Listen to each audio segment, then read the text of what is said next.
Lei 10.741, de 1º de outubro de 2003. Dispõe sobre o Estatuto do Idoso e dá outras providências. Capítulo 5º. Da Educação, Cultura, Esporte e Lazer. Artigo 20. O idoso tem direito à educação, cultura, esporte, lazer, diversões, espetáculos, produtos e serviços que respeitem sua peculiar condição de idade. Artigo 21. O poder público criará oportunidades de acesso do idoso à educação, adequando currículos, metodologias e material didático aos programas educacionais a ele destinados. Parágrafo 1º. Os cursos especiais para idosos incluirão conteúdo relativo às técnicas de comunicação, computação e demais avanços tecnológicos, para sua integração à vida moderna. Parágrafo 2º. Os idosos participarão das comemorações de caráter cívico ou cultural, para a transmissão de conhecimentos e vivências às demais gerações, no sentido da preservação da memória e da identidade culturais.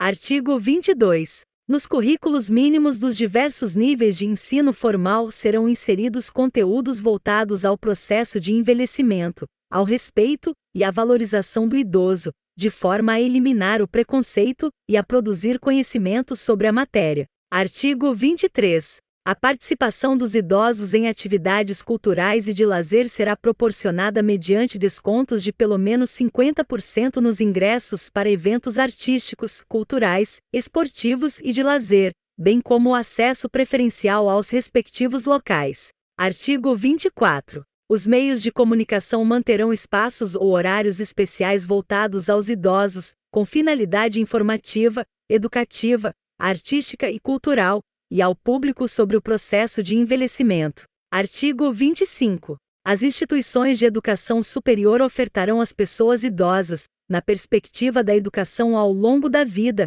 cursos e programas de extensão, presenciais ou à distância, constituídos por atividades formais e não formais. Parágrafo único. O poder público apoiará a criação de universidade aberta para as pessoas idosas e incentivará a publicação de livros e periódicos, de conteúdo e padrão editorial adequados ao idoso, que facilitem a leitura, considerada a natural redução da capacidade visual. Capítulo 6º. Da profissionalização e do trabalho. Artigo 26. O idoso tem direito ao exercício de atividade profissional, respeitadas suas condições físicas, intelectuais e psíquicas. Artigo 27. Na admissão do idoso em qualquer trabalho ou emprego, é vedada a discriminação e a fixação de limite máximo de idade, inclusive para concursos, ressalvados os casos em que a natureza do cargo o exigir. Parágrafo único. O primeiro critério de desempate em concurso público será a idade,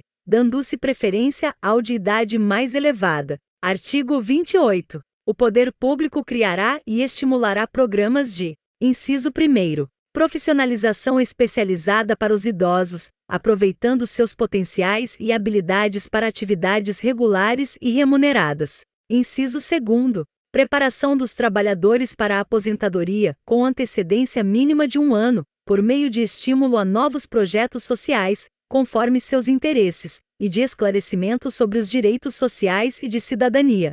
Inciso 3º.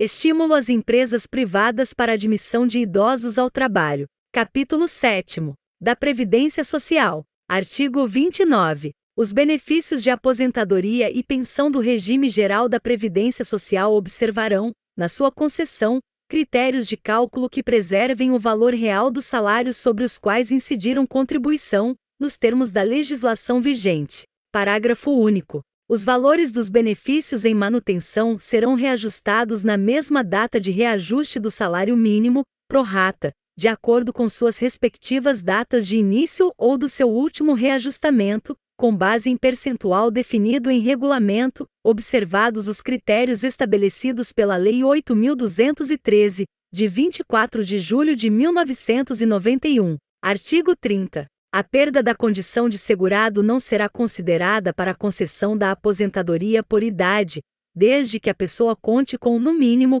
o tempo de contribuição correspondente ao exigido para efeito de carência na data de requerimento do benefício. Parágrafo único. O cálculo do valor do benefício previsto no caput observará o disposto no caput e parágrafo 2º do artigo 3º da Lei 9.876, de 26 de novembro de 1999, ou, não havendo salários de contribuição recolhidos a partir da competência de julho de 1994, o disposto no artigo 35 da Lei 8.213, de 1991. Artigo 31. O pagamento de parcelas relativas a benefícios, efetuado com atraso por responsabilidade da Previdência Social, será atualizado pelo mesmo índice utilizado para os reajustamentos dos benefícios do Regime Geral de Previdência Social, verificado no período compreendido entre o mês que deveria ter sido pago e o mês do efetivo pagamento. Artigo 32. O Dia Mundial do Trabalho, 1º de maio, é a database dos aposentados e pensionistas.